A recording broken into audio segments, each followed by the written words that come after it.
Good evening, everyone. Collin Reviews here. I'm back with another review, and this is my review of Mark of Athena by Rick Riordan. I read this book in about a day. I kind of breezed through it, and with all my reviews, I'll start with the good, the bad, and overall. So the good in this book, as you know, is basically the good in all of the other books. You know, Rick Riordan has a very consistent style across books, and I actually think that the tightness of his story becomes more prevalent as more of these books come down. You know, Percy Jackson, the original Percy Jackson series, started as with a very young target audience, and I think the Heroes of Olympus from book 1 to book 2 to book 3 to Mark of Athena, which is book 3. Has really come into his own story. This story has 4 perspectives: Leo, Annabeth, Piper, and Percy. You don't get Frank's perspective. You don't get. If I don't recall if you get Hazel. You might get Hazel once or twice, but those are the main ones that come to mind. Frank, Annabeth, Leo, Piper, and Percy. Mainly, it stays with Leo. You don't get Frank or Hazel or Jason in this one. Characters are always a real solid one for Rick Riordan. You know a lot about Percy by this is the 7th book, 8th book with Percy as one of the main characters, and Percy's just classic. You can't help but love him as a character. He's still got his kind of witty banter about him, and he's hilarious. Annabeth's characterization was good in this one. I'll come back to that in a second. I found in this book that I wasn't skipping. Not skipping, that's not the right word, but I wasn't anxious to get back to any one perspective. In the last book, Frank and Hazel were kind of boring. Them telling their portions of the story.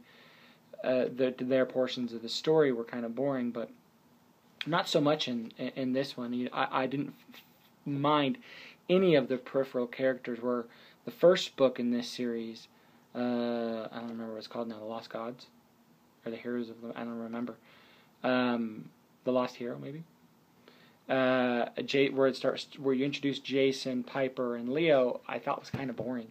It wasn't great, and I think part of the problem was I didn't really like Jason or really Piper or Leo as main characters. You missed Percy, wanted to know what happened to him, and quickly they come back in the second book. But and ultimately, I maintain that Jason is not a very interesting character.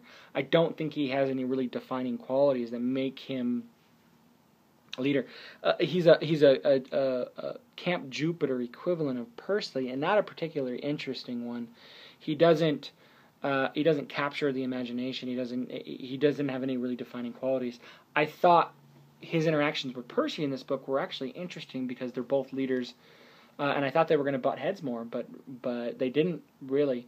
The scene in the beginning when you look at the cover of Mark of Athena, it kind of looks like Jason and Percy are kind of pitted against each other, and they do have one scene where they are pitted against each other, and I won't give any spoilers, but but it wasn't their fault.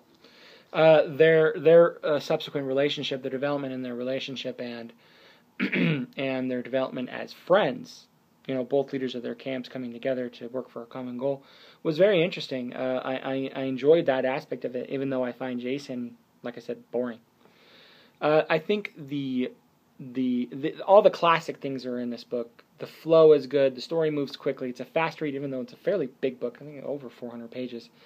It reads quickly. It's a good book. I enjoyed it. I enjoyed this one probably most in the series, because there weren't portions of it that I was really skipping over. Even when it jumped and it separated into individual characterizations, when you had only groups or 2 or 3 of the characters together, I didn't find myself rushing. The additional portions with Hercules and Narcissus, some of these characters that are from Greek mythology that haven't been explored, previously, were interesting. Hercules was a jerk. I don't know why he gets painted in such a bad light. Narcissus is an idiot. and the addition of the nymphs were interesting. The most interesting portion of this book, and then the most dedicated layer, I thought, nice layer, was Annabeth's perspective. I found the story being told from Annabeth's perspective interesting because Annabeth is a character that we've known for a long time. I mean, she's been with the series from book 1 of the original Percy Jackson series, and seeing her relationship through her eyes with Percy was interesting. You don't get much of characterization of Annabeth outside that. You pretty much know her character pretty well, having close proximity with Percy for 5 books.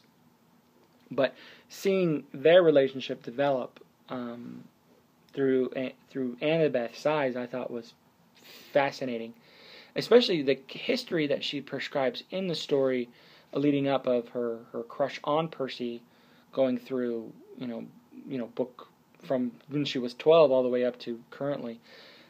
Rick Riordan did a really nice job in developing characters that were already developed. We already know what there is to know about Percy, really. His fatal flaws, his likes, his dislikes, his girl, what he wants to do. Like, we know Percy.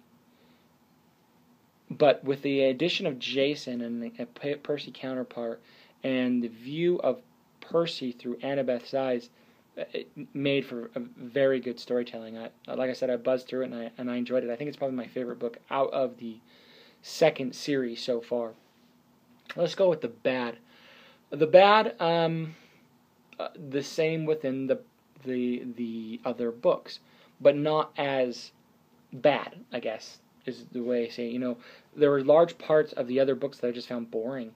I didn't have that here. Now, there were some slow portions of it, and I felt like the dramatization of this story was lacking. The Mark of Athena, like, this hasn't been around for thousands of years, this plot point. And I don't want to give any spoilers, but suffice to say that the Mark of Athena is something very important to Athena, and her children have been trying to retrieve this mark, been working towards getting this thing back for a long time.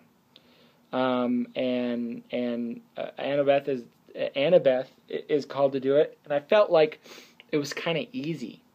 The main plot point of going after this mark, what was so hard, I felt was kind of easy. Everything's, and I think that's part of the problem I have with these books in general. Like, on the bad side, I like these books, don't get me wrong, but part of the problem I have is that I feel like things happen in such quick succession, and there's always a Roman god, or there's always a Greek monster who are lying in wait at each individual turn. It almost feels a little surreal to me. Like, it doesn't feel like there's a lot of downtime. Not that there should be downtime. It just seems surreal. I think the plot, it becomes choppy that way when you always have something from the Greek-Roman past that's always there. Nothing really normal happens, I guess.